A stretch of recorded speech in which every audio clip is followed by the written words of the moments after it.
Introduce our MC tonight, and this fella here he's a fellow Navy veteran. He's our clerk of the court, Superior Court, the Honorable Chad Roche, and Chad will introduce our panel.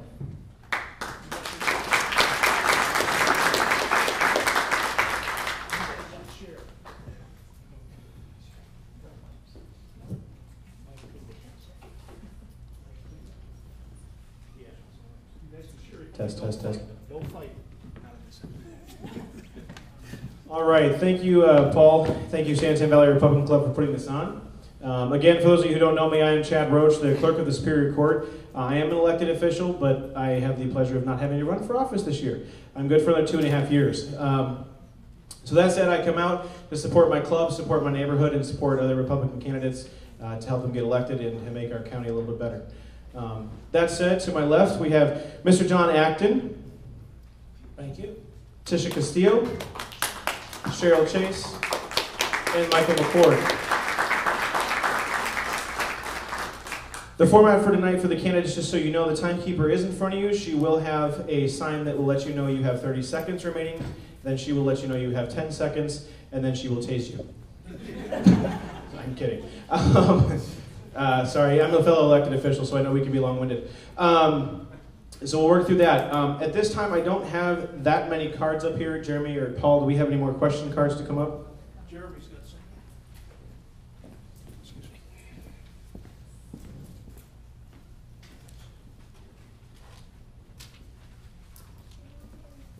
There were a couple up there.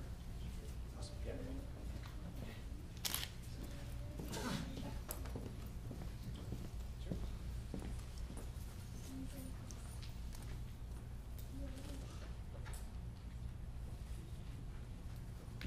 Give me just a sec, folks, to organize these out. Some of them are for the second half of our night tonight with the sheriff's candidates.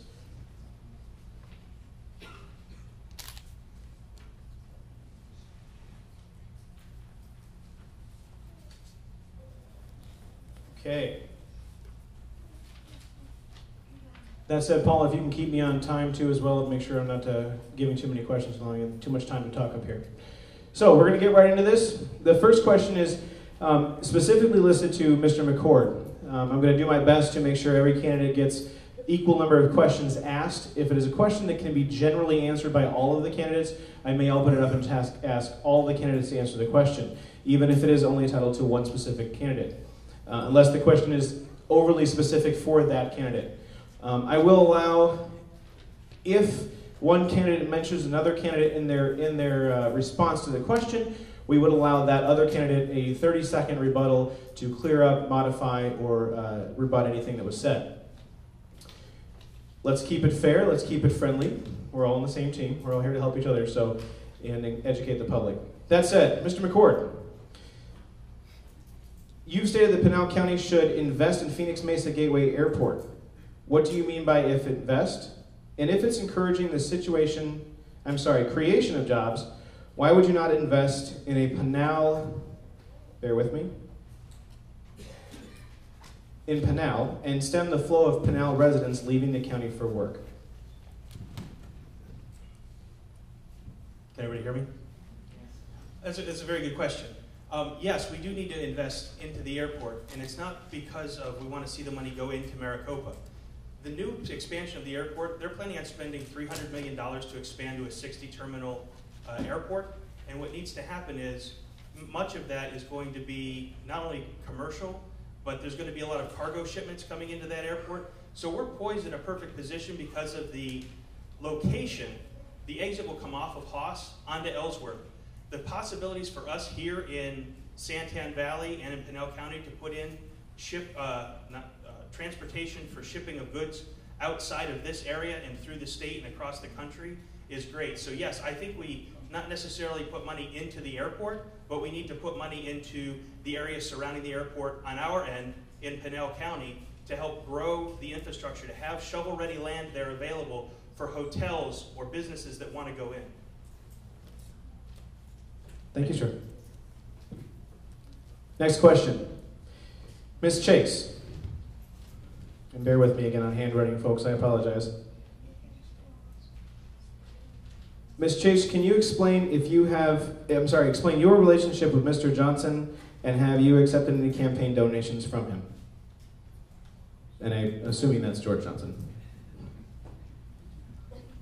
I know Mr. Johnson. Jack. I know Mr. Johnson. I know Mr. Johnson as well as the rest of you. He has been someone who's been involved in the community for many years. I have accepted campaign contributions from many people, and many of them are sitting right out here. And people who choose to support my campaign, I'm thankful for. I just see another person that has just recently maxed out. And again, I appreciate the support that I have. And I know that probably behind this question is the concern of, do I cater to people who contribute to my campaign? And I will tell you just briefly, when I was in the legislature, there was a lobbyist, one of the top lobbyists in Arizona, who was very aggravated with me. After a period of time, he said to me, he said, I have raised more money for you than anybody. He says, and you have not voted for one of my bills once. And my answer to him was, you don't have good bills. I can't support them. Thank you. And I've rearranged the cards so we can kind of continue on the line. So, Ms. Castillo. Again, bear with me on handwriting, I'm sorry. As we all know, you own My Biz Now. Can you speak about your 501c3 My Biz Now Gives Back and your refusal to open the books to, it says, I think it's FUSD, so I'm assuming that's Florence Unified School District, because, again, I'm sorry, because they accused you of making a profit and shortchanging them on promised donations.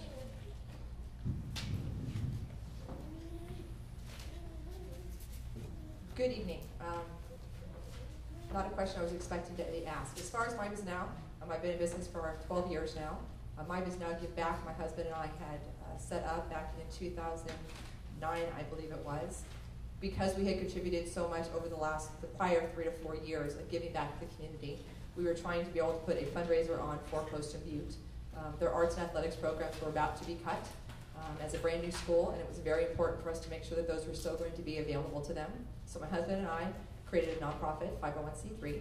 We decided to raise the funds, donate all of the money to the Post and Butte Arts and Athletics Department. We ended up raising over $11,000 in cash and gift cards for them and for their team. There was a statement that was made by a particular board member during that time who had made some accusations. I personally had gone to the school superintendent, the principal, a number of the people, and none of them had any concerns with the way it was run, the amount of money that they received, or that anything was fishy. So if there was a particular individual that had questions, I would have appreciated them coming to me directly, because the rest of everything else is handled quite professionally. Thank you. Thank you.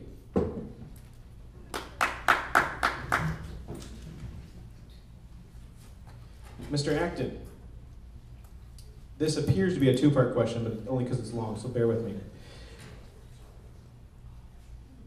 A 20% tax reduction would mean cuts to county departments. How and which departments would you cut?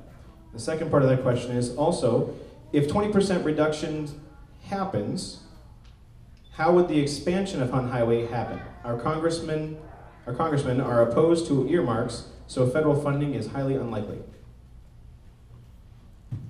I'll answer that first question. As far as I can tell, there will be no layoffs in any departments. We have talked to the county manager, Fritz Berry. We're going to work in conjunction with him to lower the budget as well as save money and get more bounce for the dollar that we have in our tax treasuries right now. The second part of the question, could you repeat that? I wasn't quite... Absolutely. If the 20% reduction happens, how would the expansion of Hunt Highway happen? Our congressmen are opposed to earmarks, so federal funding is highly unlikely. Okay, there are several steps that are going to be needed to be taken. Hunt Highway is going to have to be given a number by ADOT. That's the first thing.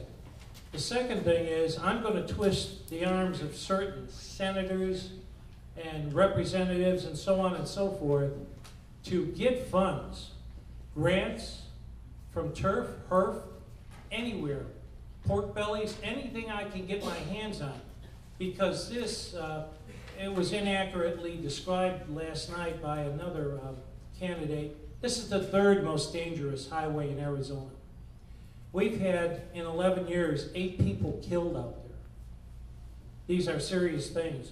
And I know our sheriff's department sees it that way. That's why you're seeing law enforcement vehicles with radar all over the place to try to keep that safe. Now, this is what we're going to do, but I will raise funds. I sent a nasty email to Jeff Flake. I said, you've been here 12 years, and you haven't moved one piece of asphalt out there. This has got to end. We need a 4-lane highway. We'll work it out in supplements of 4 different types of 4 different years where we do the work on the highway. Thank you. Thanks, sir. All right, now we're going to have a couple questions for the entire panel. Again, we'll ask you to stick strictly to the time constraints as I try to organize the cards here.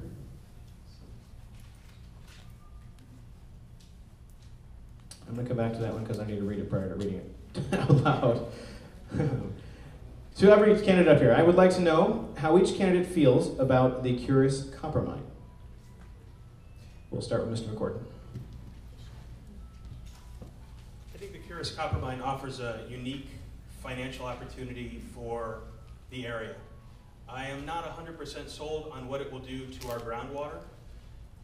The economics of the Curious Copper Mine would be great to Pinal County. The actual copper mine itself, though, sits on state trust land, and Pinal County has no say over what happens on state trust land. We can advocate and work towards trying to stop them or help them in doing the process. I would like to see more research being done on the exact effects of the groundwater.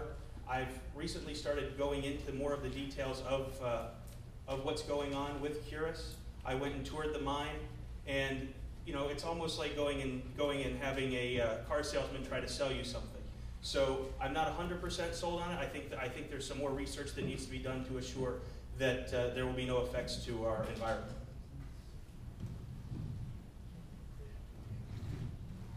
The people have already spoken. The people in the town of Florence don't want the copper mine. I support local control, and I support what the people want. If anything comes down the line that is needed to be done or taken care of by the county, then of course we're going to be involved in that, whatever we need to do. But the bottom line is the people have spoken, they don't want it, and I'm going to support my people.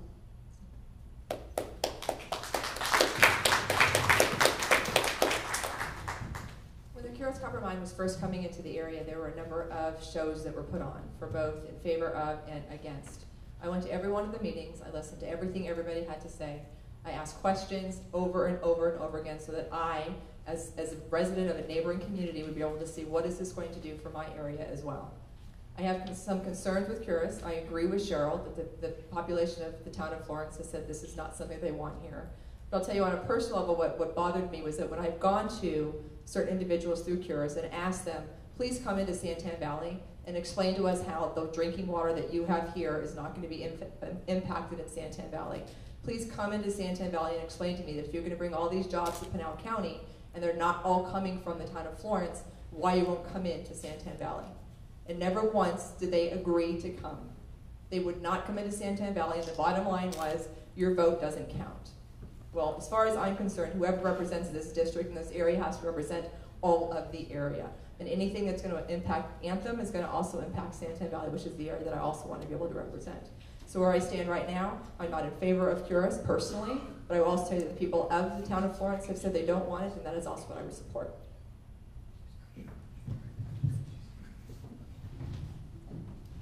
This is quite a subject. Curious. Our former supervisor worked for the company. I will not in any way support Curious experimenting on our lands. If our water is contaminated by sulfuric acid, you're going to see problems you've never seen before. You're going to pay 3 or 4 times as much as you're paying right now for water to be piped down from Mesa. I'm very upset with the way they've handled things here. Like everyone says, we cannot do anything to them on trust land, but we can sure stop them in our area. I don't want one well here in Anthem. I don't want anything near it. You want to go across the street? That's your business. I can't stop that. But I can sure, I'll slow you up here. And I don't believe any supervisor here should be employed by, reimbursed by, or in any contractual agreement with CURS to represent them against the people's wishes. No, I will not support anything CURS has to do in our area. No experimentation, period. Thank you. Thank you, sir.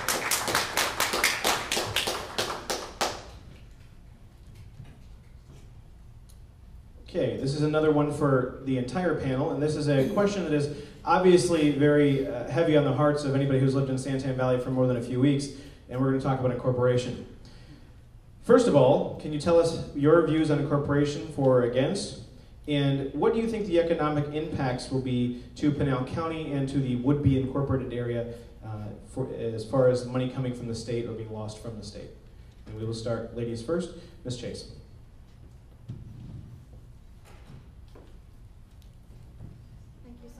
I happened to be in the legislature when Maricopa decided to incorporate, and there was a lot of problems there. Things moved too fast, and there was a lot of mistakes made.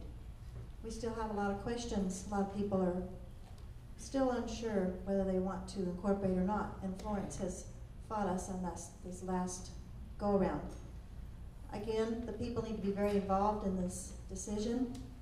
We've got to work out all these things. I have been working and talking with the sheriff on one of the issues, which is law enforcement, and how we're going to cover that and the cost. This just takes a whole lot of planning and input from the community, from the people, and with proper permitting and proper planning, then we can do it the right way, because that's the way it was. It was too rushed last time. The same thing as with Maricopa. They tried to finish up at in the last hours, trying to run legislation. It didn't work.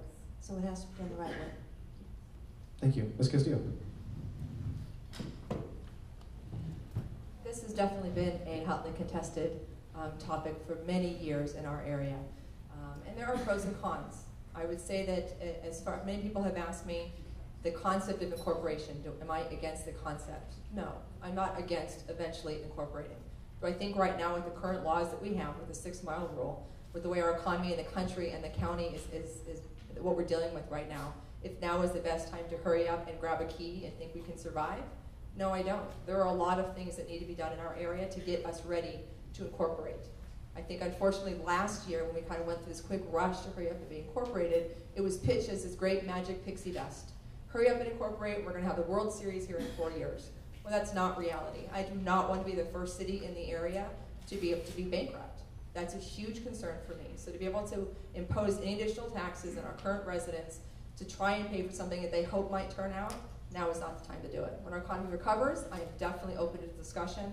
And I think as a supervisor, my only role should be to get unbiased information out covering pros and cons so that the community that I represent is actually going to make the choice. Thank you.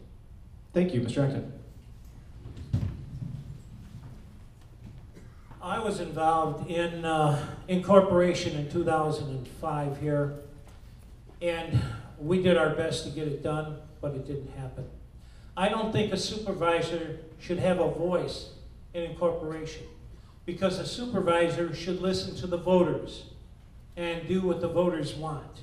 Our last supervisor decided to take that upon himself, and he found out that that wasn't a very good position to be in. I would rather hold town hall meetings. I would rather have it divided up into 2 groups that represent each side, and then I would listen. Incorporation is a big thing. You have a lot of things to look at. You have a police department, a fire department, judicial committees, a court system, a police holding building, and so on and so forth. This is a lot of money. This is a lot of money.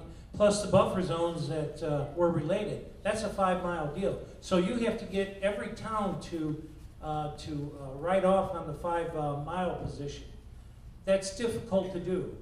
But if you want to incorporate, then get behind a group. Don't try to do it yourself. It's a hard, hard thing. If you get behind a group and you start making your feelings known, then your representatives will talk to you. And they will say, hey, we will incorporate. It's very difficult to incorporate during a recession. That's very difficult. That's what we're facing, a recession, depression right now. So down the line, yes, I'd say that's possible, but it would be the will of the people. That's the only way it could work. Thank you, sir. Mr. McCord.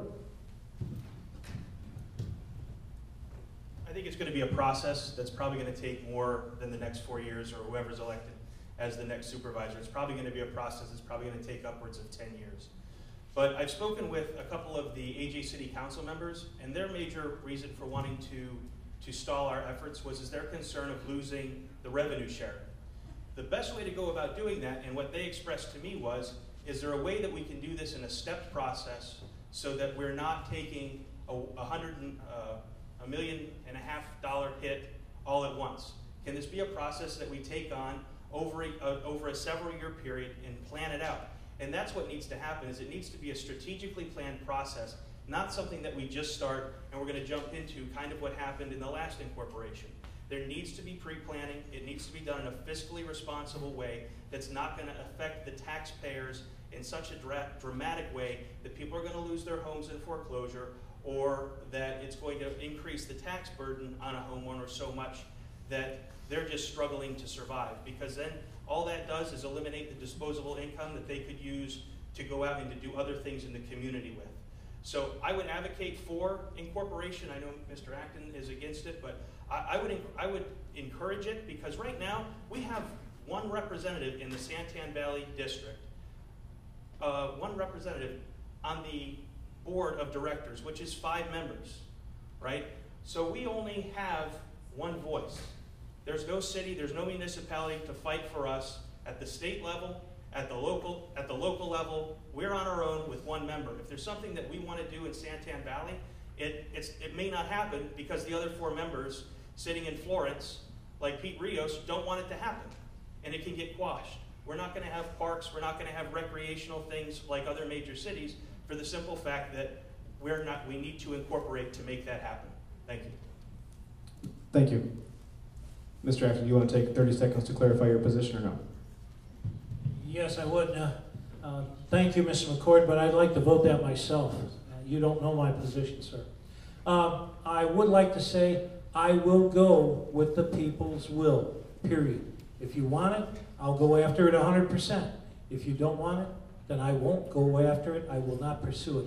Whatever the people's will is, that's what the supervisor's position should be, period. Thank you. Thank you, sir.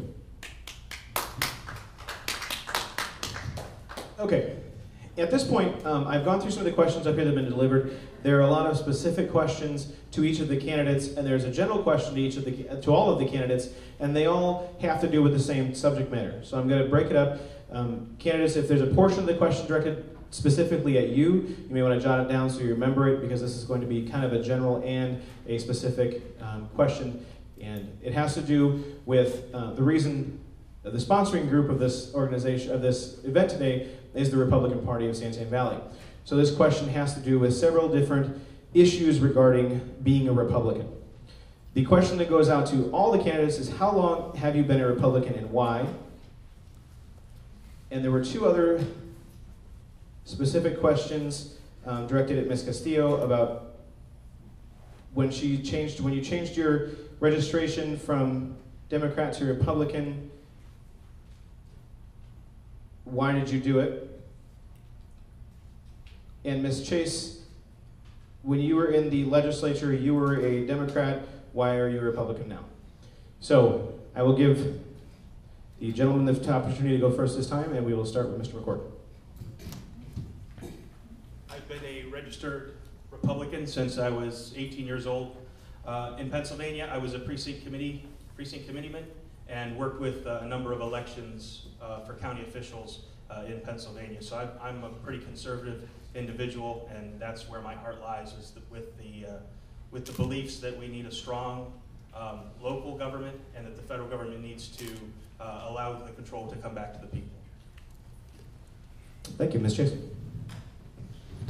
Thank you very much for that question. I really like that question. I served in the state legislature from 2000 to 2006, and at that time, most of the time, I served with the Democratic Party. I had a more conservative voting record than probably over half of the Republicans. And actually, I was always in trouble with the Democrats because of the things that I supported. I supported the issues that were important to Pinal County, family values, what the people wanted, what the people stood for.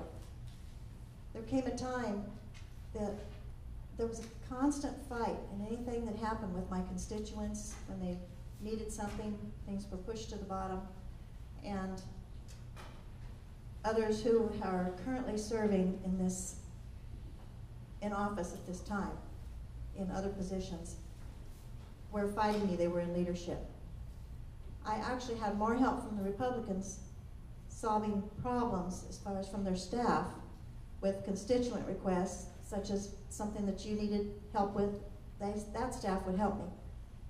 The bills went through bipartisan. I had so much bipartisan legislation because I had the support from both sides on the issues that really mattered. I realized that I was not in the party that I belonged in, and I'm proud that I did change. I'm proud of the work that I did when I was a Democrat, but I'm proud of the work that I did afterwards. And at that time, it involved securing $3 million for our law enforcement and our fire training facility, our burn building at Central Arizona College. So I got that done because I was bipartisan. But my values were very different than the party. So there came a time to change, and I had a lot of support. So it was the right thing to do. Thank you. Thank you. Ms. Castillo. Thank you also for asking that question. And since how long I've been a Republican, as far as why I changed, I'm going to address the why I changed first. Just like Ms. Cheryl Chase has said, and Ronald Reagan, and Rick Perry, and many others, in my opinion, the Democratic Party was not serving our community.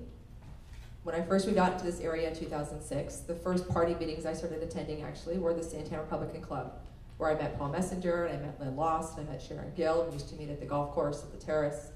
And those are the meetings that I went to originally. I have never been a very strong politician or a political mover and shaker.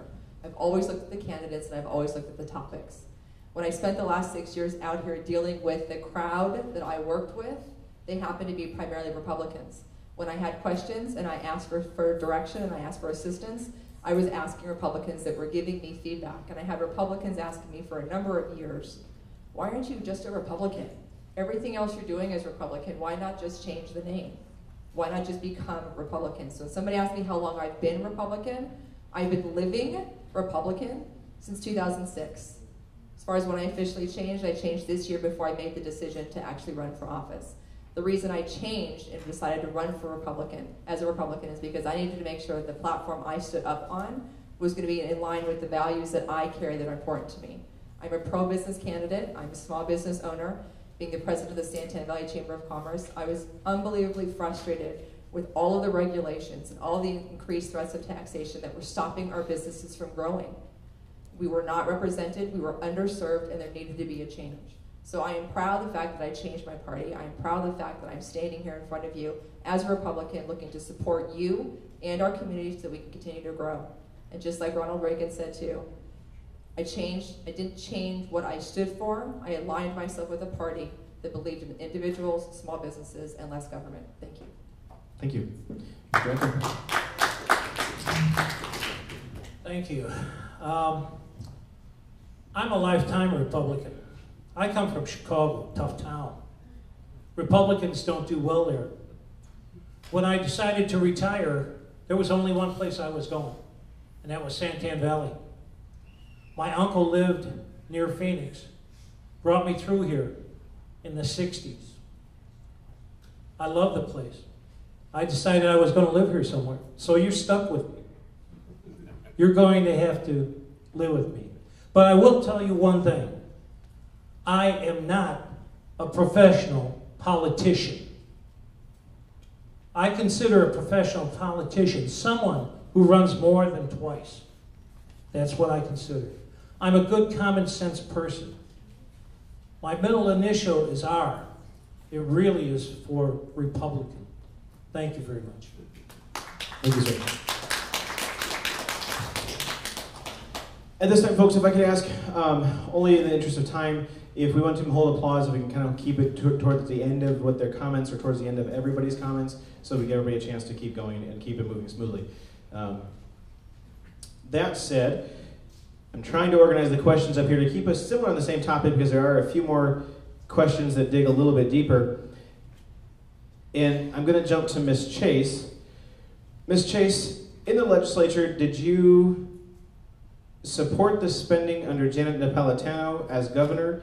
And can you speak a little bit more about the spending bills that you sponsored as a representative?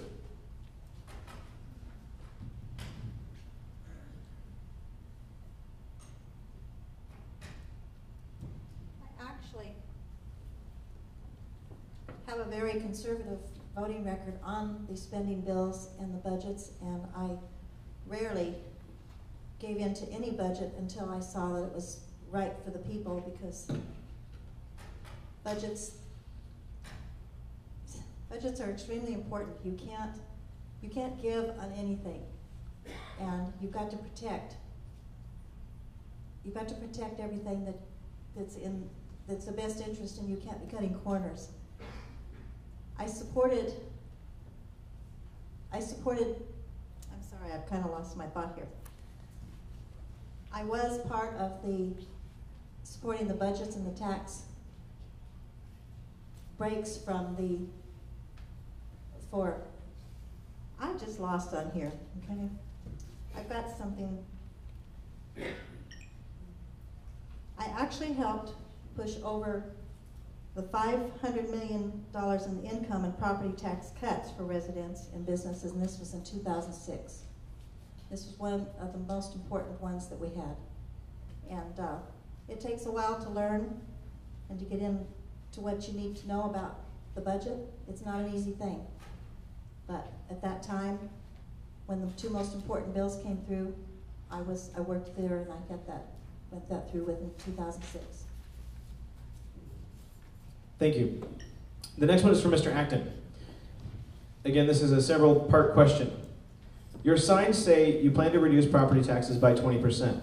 How do you plan to reduce taxes using the mandated DOR laws, such as assessor must follow standard appraisal methods, city, towns, and special districts set aside their own funding rates and levies, and county board of supervisors finalizes the county tax rate, all of which are Arizona revised statutes?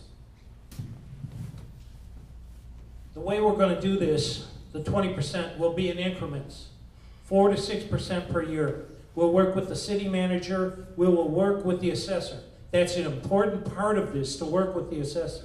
If I don't have an assessor that I can work with, this is going to take a long time. But what we talked about to the city manager, or the county manager, was that he thinks we can do 3.5%. That was his information that he gave to me. This will be off of the general. This will be off of the general plan, not the overall budget. So what we're trying to do in doing that every 4 years is 1, 2, 3, and 4 increments. Just like I would like to finish on highway in increments. I'm not going to try to do it all at once because it's a lot of money. We can't afford that. So we'll have to be careful, and we'll have to make sure certain departments do not come in over budget. Because if they do, we're going to have a problem. I have no problem with Chad's department. He comes in under all the time. I wish everybody was like him. But the point being that we have to have good, honest numbers from each department. They've got to report to us when there is a problem. We can't have this going on. If we're going to do this, and we're going to put this train back on the tracks, then we're going to need the help of everyone. And that's what I'll do. I'm going to lean on Mr. Knievel down there for this, a lot of this information in the future, especially with Phoenix Mart, Red Rock, and things that we're going to have to deal with. I'm going to lean on people like Todd House, who will be very valuable in their input, along with Stephen Boyd.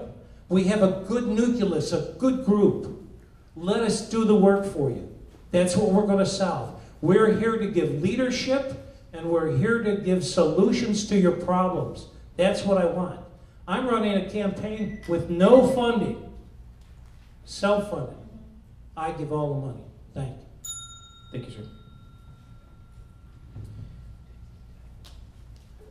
The next question is directed at Mr. McCord.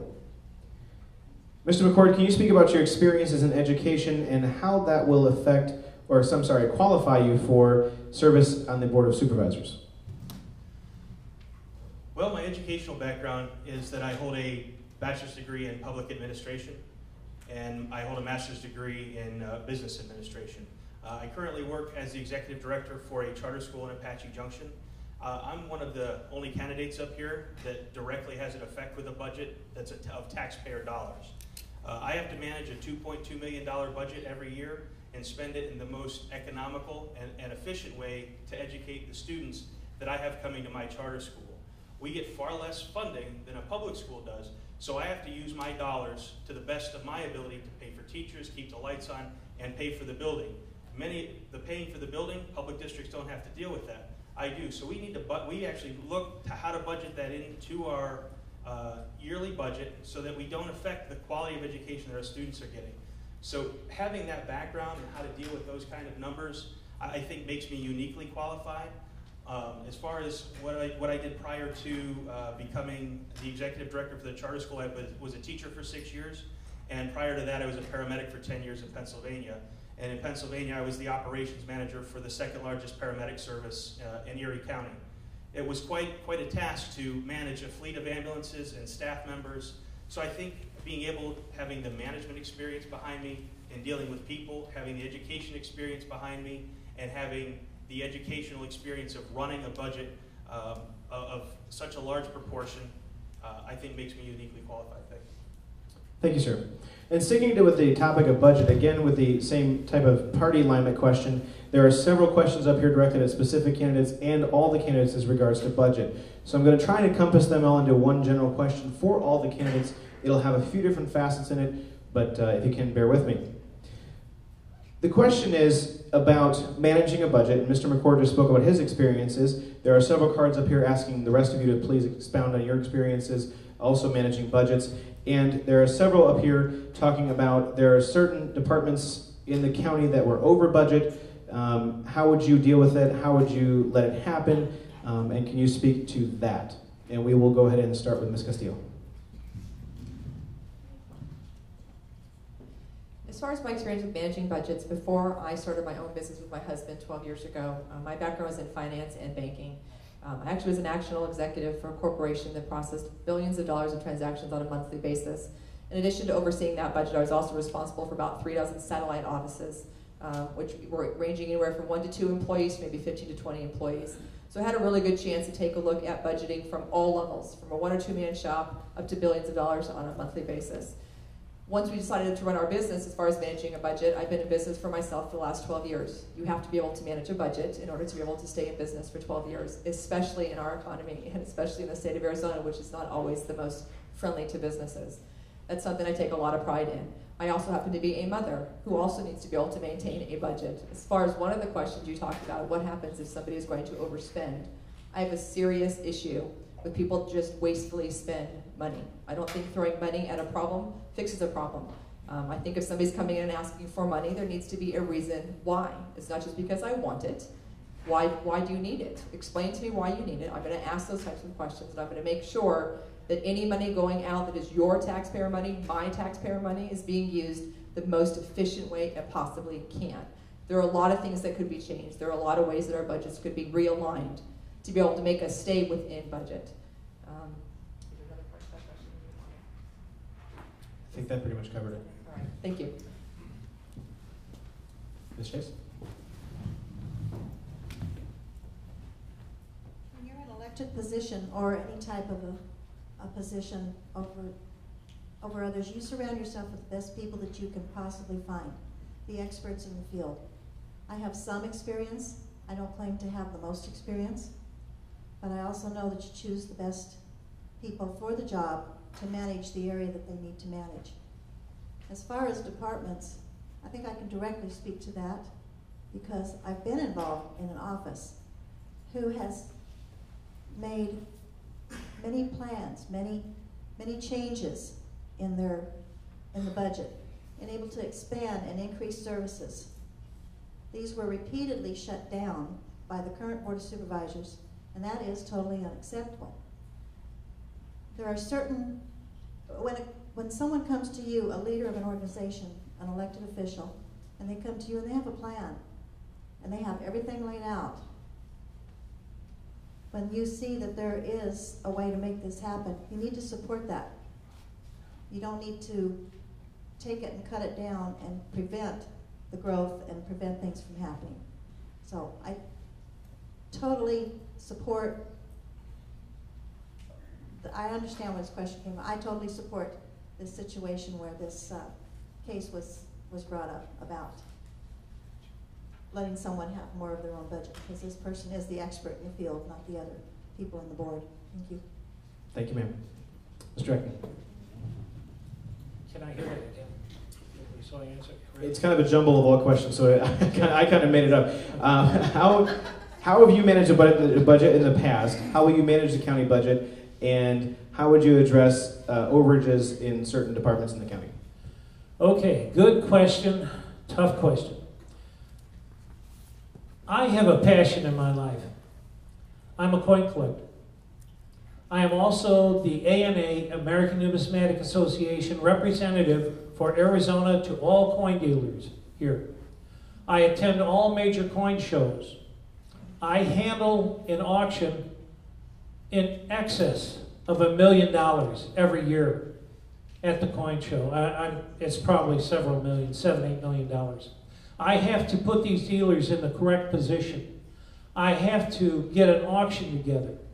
I have to do many, many things. I have to have security, so on and so forth.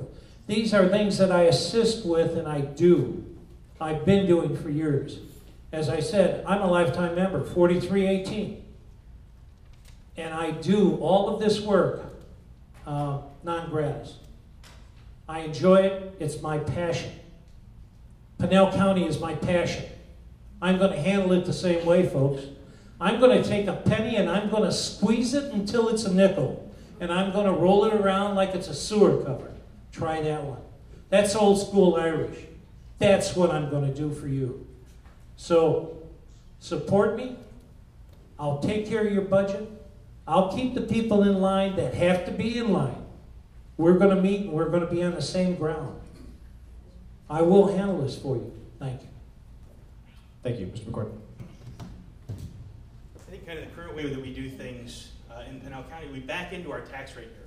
Our county government goes out and looks and says, what do we need to buy?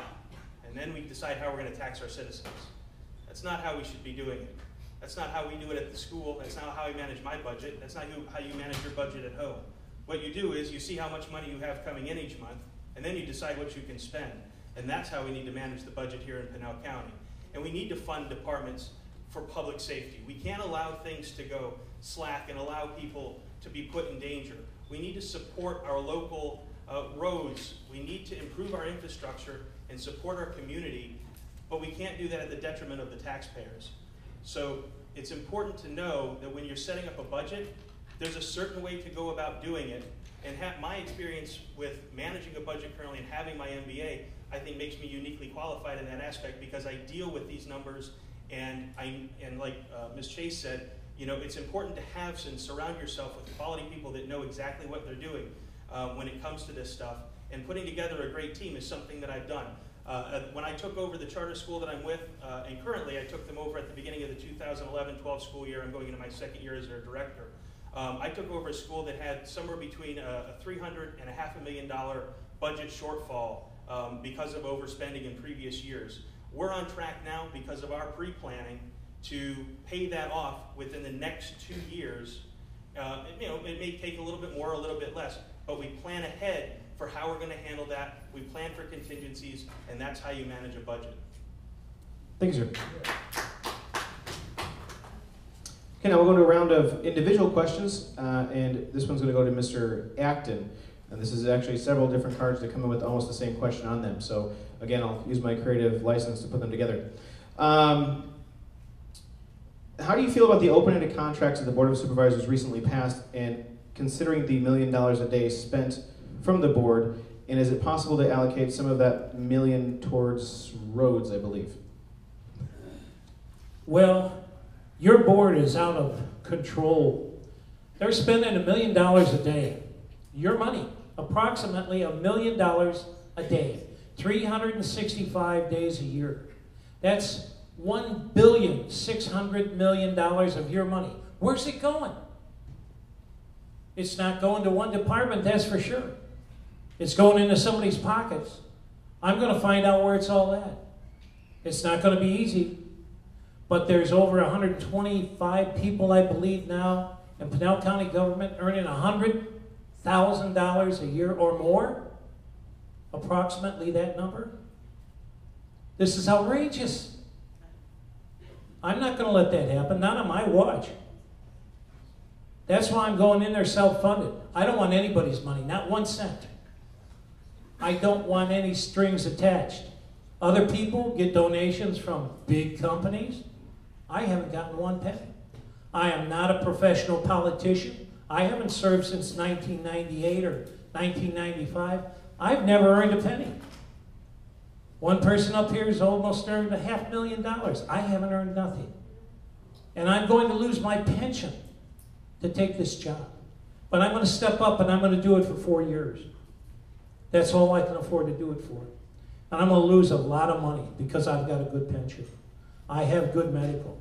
But we're going to do this because it's my turn to give back. Understand, leaders never die. They just look for their next challenge. To me, this is a challenge. And I'm going to work with the people that I need to put this train back on the tracks, going the right way. Because I'll go nose to nose with anybody. And those of you that know me know I will. Because it doesn't bother me at all. Thank you. Thank you, sir. Okay, Ms. Chase. You stated that you were involved with the local chambers of commerce. What have you done with our local Santan Valley Chamber of Commerce?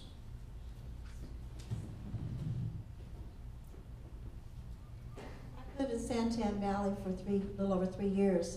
The chambers I've actually been involved with are all over the county. In serving in the legislature, I served many areas, and I was active in many of the chambers, most active in Casa Grande, because that's where I did live for about 3 years. Kearney was also another one that I was extremely active in because I lived in Kearney. And I usually become more active in the chambers in my area, but I still have to go to the others because of my job in the past. I worked at the college and then now for the sheriff's office. And you need to be all over the county. So I've been all over the county, and that's what's really exciting about it, is being able to be involved with all the chambers. Thank you. We are going to go ahead and wrap up. I do have one more specific question for Ms. Castillo, and then I'll ask one more general question for the rest of the group, and that will conclude our questions for this group. Once we are done with the questions for this group, we will have a short intermission. Mr. Messenger will come back up and maybe talk to you guys a little bit about that. We will then reconvene with the sheriff candidates. That said, Ms. Castillo. And I say that because I'm having a hard time reading these cards.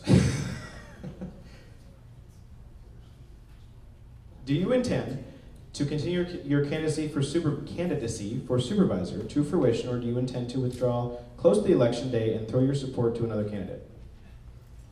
I'm just reading them. There is zero chance that I'm withdrawing my name to not run for this position. I made the decision. I was the last one to come into the race. I spent a good 6 months discussing it with my family and the people in the community. That was something that I wanted to do. I'm the kind of person who makes a commitment. I follow through to the end. I do not quit. I do not walk away. And you will see me as your next supervisor in District 2 if you vote me in August 28th. Thank you.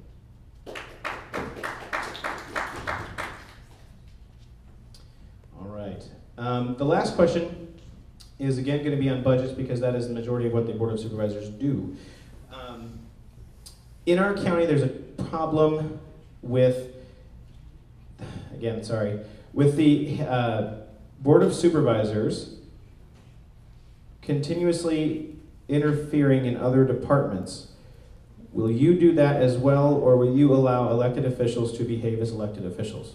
And that, for the record, I did not make that question up. I am reading it. We will go ahead and begin with Ms. Chase.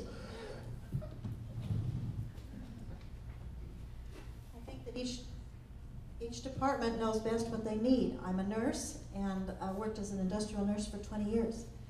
And I remember just one thing that happened when they built one of the new first aid stations, and that was that some engineers came in and built the first aid station. When we went in there, I took one look at it, there was a little tiny bar sink. And I immediately said, you know, this is a problem. We've got to get a big sink.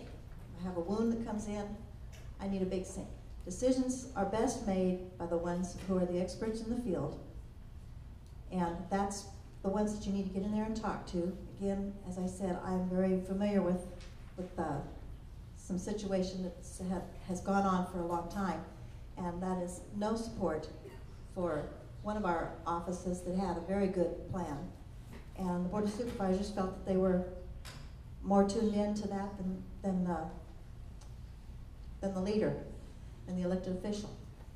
That doesn't mean that you just turn it over to them and say, oh, you're the experts, this is what you do. You talk it out. You find out why, find out what the plan is. And then you work to do the best that you can to allow them to manage their budget. Because I am definitely not the expert in law enforcement, but as I said, just back to thinking about the nursing, I definitely knew a lot more about that than the engineer. Thank you. Mr. McCord. I think the departments are best left up to run to the people that were elected to run them. It's interesting. I keep going back to my job as the executive director. When I took over, our chairman of the board of directors was kind of reluctant. He now endorses me for running for supervisor, but was reluctant to put me into the position I was in because on many occasions I would go to the board, our board meetings, and argue with our board about things going on within the school.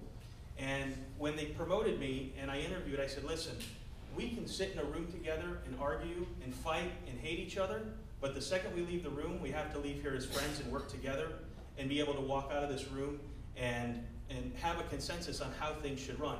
The same thing needs to happen at the Board of Supervisors meeting and with the other elected officials. I think the Board of Supervisors, far too often, they grandstand for their position. They often consider their little area of district to be their little kingdom. And they care about their constituents only in their kingdom instead of taking a county-wide view of the way things need to be. You know, what's good for Santan Valley is also good for Florence and Apache Junction. What's good for Apache Junction could quite possibly be good for San Manuel. That means that we all collectively have to work together as a community to make this place a great place that we can be proud of and not have to have infighting and backbiting, because all that does is tear us down and make us look bad. So I think the goal needs to be to uplift the community and not have infighting within the departments. Thank you. Thank you. Mr. Acton. Yes, our Board of Supervisors has been derelict in their duties. I don't say that lightly. Our sheriff ran over his budget, but the board, according to statute, Arizona Revised 11-444, 4444, 3 4s in there. There are supposed to be open meetings with the sheriff and the Board of Supervisors if he is going to run over budget. So these things don't occur. So things can be taken care of, so it's not a big surprise when someone is over budget. We're not having communication. I'm going to end that. We're going to talk every day if we have to get these things under control one way or the other. We don't need to raid the rainy day fund. We started out with approximately $41 million 4 years ago. I think we're at 8 or 9 now. We didn't go up, we went down, folks. And we have different little investments like the courthouse that we're going to have. It started out at $1.8 million. It's now 6.2 or 3. Yeah, isn't that funny? That's very funny. That's not going to happen here. I'm not going to allow that to happen. The open-ended contracts that they've signed, that we talked about. Last month, they spent $5.9 million on open-ended contracts to consultants. They hire at a retainer fee of $750,000. They did that approximately 15 times. That's your money and my money. That's our hard-earned tax dollars being spent. 15 million. And whether they do it right or wrong, they get paid. They get paid for it. And it's very funny, but not many of these companies were in Arizona. How shameful. Thank you. Ms. Castillo. So could you repeat the question? I seem to, maybe I heard the question wrong from some of the answers I've heard. I buried it deep, so it's more about the budget, and I apologize because it was another conglomerate question, but it was about allowing elected officials to run their departments and managing the budgets as it relates to elected officials and how they operate their departments. I would say one of the things that I think I've been very fortunate with since 2006, again, I've been involved in a number of different things throughout the community. And I'm going to kind of use this example as something I think it's imperative for anybody in a position of leadership, elected or not, that you need to be able to consider. There are an awful lot of people that make this county move. Whether they're moving forward or backward, there are an awful lot of people that are involved in the process. And one of the things I think in a position of management, whether you're elected or you're appointed or it's something that you're hired to be able to do, you have to be able to work with the people that you manage. One of the things I'm very, very disappointed with is that we do have current leadership that does seem to kind of jump around, and this is what I want, this is how it's going to happen, I'm not going to listen. And we have staff that has been doing amazing jobs, working very hard in the county, and nobody seems to really care about the time and effort that they're putting into it to actually get it done. So when you're looking at a big picture of things, in order to move the county forward, if you're moving a business forward, you have to be able to work together. I think it would be silly for me to come in, somebody who's not been in this position, jump into the departments and tell them what they need to do. I need to be able to learn what they're doing, and my specialty is be able to look at a situation and see, this doesn't seem like it's the most efficient way to handle this. Here's my job to bring you some suggestions, let's make this better and move forward together. It's not about trumping somebody over somebody else. If we can't figure out how to work it together, we're never going to move forward, and I think that's one of Pinal County's biggest issues. Thank you. And as a Republican elected official, I have a lot of confidence that they're actually going to talk to us now. That said, I do want to clarify one more point of order. They are not spending money on a courthouse. It has nothing to do with the court. It is for administration. It happens to be a past courthouse, so we're not getting a new building, trust me. That said, at this time, I would like to allow each candidate, I believe, a few minutes here to give closing remarks, any last statement that you would like to make. And in this situation, I will go random and just say, Mr. Acton. Ladies and gentlemen, I'm a former United States Army veteran of the Vietnam era. I was honorably discharged and decorated. I then served my community as a police officer. I put the bad guys away. I did that for many, many years, too many. I then decided to move to Arizona, and I looked at the numbers and they were wrong. I said, what's going on here? I woke up one day and I said, who's buying in the store? I couldn't get answers. I went to Board of Supervisors meeting. I've attended over 80 now. I know how the system works. I know what needs to be done. I'm not even sure if Pinal County has a code of ethics. These are things we're going to change. The budget, watch me get after it. If I can handle a $10 million bourse, I'm sure on my way to handling Pinal County's budget. But surround yourself with good players. Stephen Boyd, Todd House, Tom Hollenbach. All of these people, my son Jeffrey, all of these people I'm going to need. Chad Roche, I'm going to need them all. We're going to need to pull this thing together. Bottom line, the Board of Supervisors puts the budget into action. A lot of people call me Action Acton in the Republican Party. I don't shy away from it. A leader makes things happen. I will do that. I want to see you tell me no. Because we're going to go nose to nose and you're going to explain that to me. I'm old Irish. I believe in doing the work. I believe in common sense. I'm not going to get out there and I'm not going to spend you into debt. That's not going to happen. This $15 million that they just spent on consultants, that's crazy. I don't know when we're going to get open-ended contracts like that. They do one piece of paper and they're going to rebill you over the $750,000 that you accepted, whether it's right or wrong. We're not going to do that no more. Those days are over. Pay as you go. That's the way it's going to be. Not tax and spend or spend and tax. It's not going to work that way. The old days are gone. The free rides are gone. I'm going to see to that.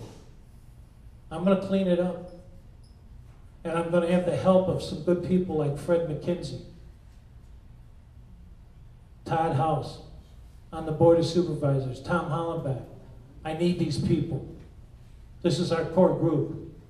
This is how we're going to handle it. Please support me. Get out there. Let's do it the right way. Thank you.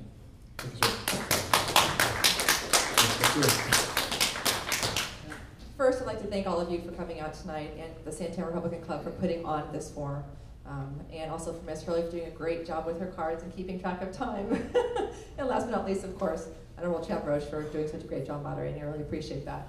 For those of you that don't know me, I did move out here in 2006, and I am the only candidate running right now that has been actively involved with the community since the day I moved into this community. I did it as a volunteer every step of the way. I'm a small business owner, I'm a mother, I'm the president of the Santana Valley Chamber of Commerce, I'm the Block Watch coordinator, and I've worked the Block Watch for the last 6 years.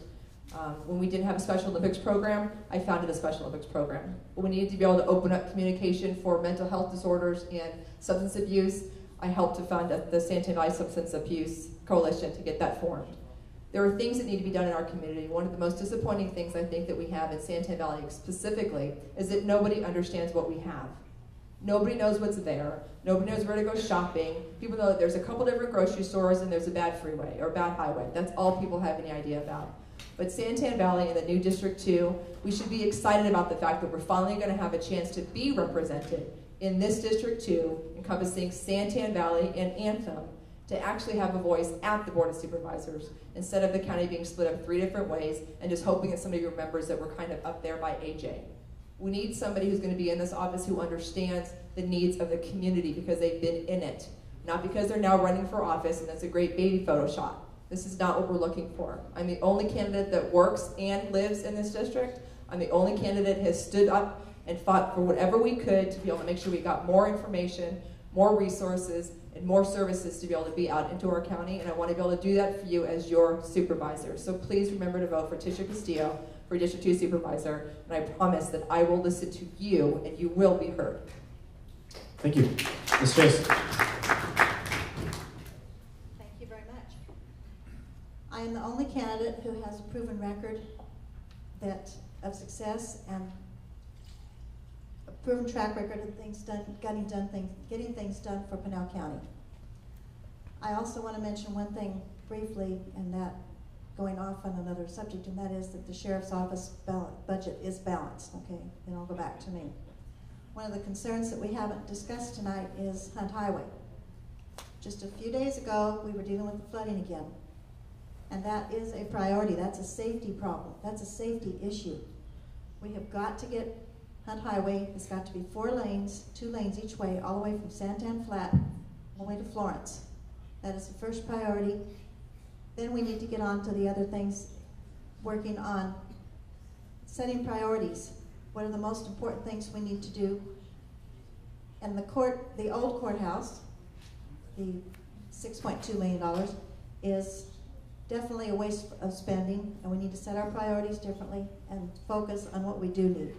Thank you very much. I'd like to ask for your support.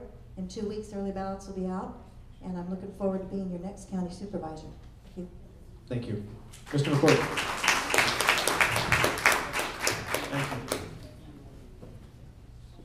thank you all for coming out and taking time out of your Thursday night. I know there's probably better things at home on TV to watch than come and see us all stand up here. But another person I'd like to thank is Chad. At the last Board of Supervisors meeting, you know, when you have a business mind, I know Chad also has an MBA, much as I do. He got up before the board and made a presentation for performance-based pay instead of a step system, which means you get paid the harder you work. You get rewarded for a good job done. That's the way that business works. That's the way we should get our government to work. And I mean, that's the way I run my business. I'm not bound by the same rules that a public district is. I can pay my teachers based on how great they do. This is how we can control a budget, is by giving people who work hard incentives to do the best job they can possibly do. Understanding how to balance budgets is key to this position, and is a large part of what this position entails. I have that experience behind me, managing that $2.2 million budget. With my education, my experience, I think I'm the right man for the job for Santan Valley. My goal is to give back to the community. I don't believe that anybody should serve more than 2 terms in any office. So a total of 8 years is what I think people should get. You need fresh views, fresh ideas. So I'm a big fan of term limits, and that would be my pledge to the community, because I know that my talents can be used in a lot of different areas, but I want to help Santan Valley grow and prosper in the next 8 years and see us grow with being able to incorporate, being able to have Hunt Highway fixed so it doesn't flood and create public safety issues, as well as have parks and things that our community can be proud of moving forward into the future. So please vote for me on August 28th and when early ballots come out on the 2nd. Thank you. Thank you to all the candidates for coming. Again, let your neighbors, friends, and family know there is no general election in District 2. We only have a primary, and these are going to be the candidates on the ballot, -1. There's one candidate who is missing tonight. Make sure you vote. Get out there and vote. Get your friends out to vote. At this time, we are going to take a recess. We're going to recess till approximately 7:30, which is about 15 minutes, for us to reconvene, recollect